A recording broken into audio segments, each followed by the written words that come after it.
I came to Cherokee County with my wife Susan in the early 1830s for the same reason most people came at that time, to make money. We had been living in Decatur where my children had been born. The Cherokee Indians were still here, but once the federal government passed the Indian Removal Act in 1830, it was clear that white Georgians like me would get their lands. In Cherokee County, I became a postmaster. The post office was responsible for collecting the mail for almost everyone in the county, as the stagecoach from Gainesville only stopped at certain points on its route to Canton. People would visit the office and pay to receive their mail. I was elected the clerk of the inferior court in 1833.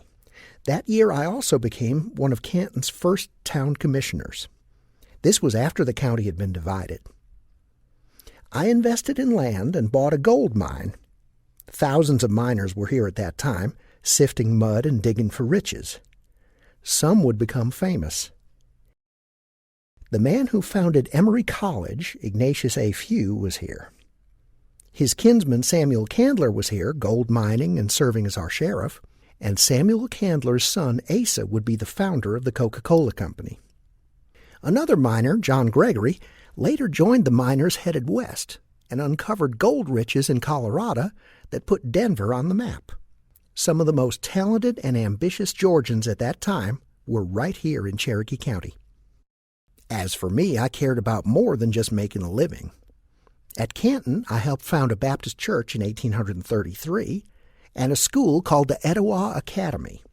In 1841, I also had my family home built.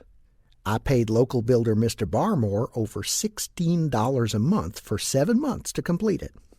In 1844, I went to work as the clerk at the Dahlonega Mint and stayed with that job for 4 years.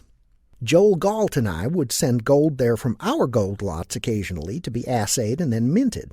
Also that year, we hired a talented young man, Joseph E. Brown, to teach at the Etowah Academy. We had known the Brown family back in South Carolina, so Brown was no stranger. Pretty soon I helped introduce Joe Brown to my niece, Elizabeth Grisham, and before you knew it, they were married. Joe Brown was a good catch. Brown was intelligent, honest, a good lawyer, and a skillful politician, though we were all caught by surprise when he was elected governor in 1857 at the age of 36.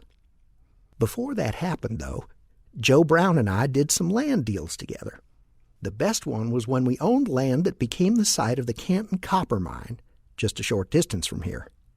In 1856, Joe Brown and I made a lot of money, $27,000, leasing the mineral rights to that property. That's how most wealthy people made their money in Cherokee County from the 1830s through the 1850s, through land speculation and mining. This economy was very different from the cotton kingdom of Middle and South Georgia.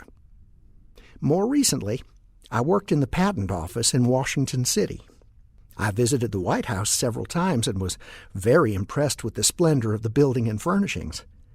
However, I was dismayed that visitors sometimes spat on the carpets. While in Washington, I also journeyed up the Potomac on a steamboat to see Mount Vernon on our first president's birthday.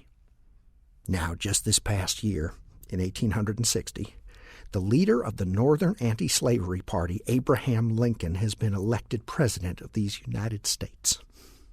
Noble South Carolina has acted wisely and gone to independence, and I hope this Empire State of the South should soon be with her.